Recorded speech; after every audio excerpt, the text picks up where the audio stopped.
গতকালকের বিহারের ভাইরাল ভিডিওটা আমাদের হৃদয়টাকে কাঁপিয়ে দিয়েছে। ইসলাম ধর্মে পর্দার বিধান যেটা রয়েছে, সেই ডাক্তার বোন সেই বিধানকে মেনে নাকাব পরে গিয়েছিলেন।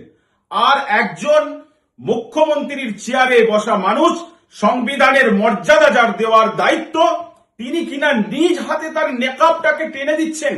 এটা সত্যি সত্যি আমাদের হৃদয়টাকে কাঁপিয়ে দিয়েছে।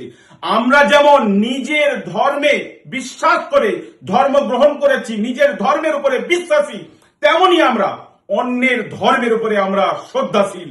এটাই আমাদেরকে শিখিয়েছেন আমাদের ধর্মগ্রন্থ।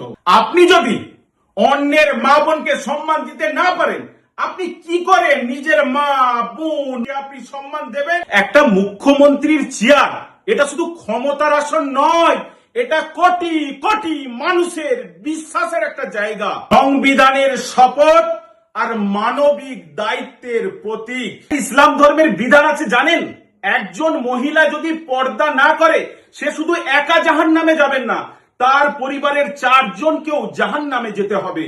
তাই পর্দার বিধান এই জন্য নারীরা মর্যাদা দিয়ে তাদের সম্মানকে রক্ষা করে।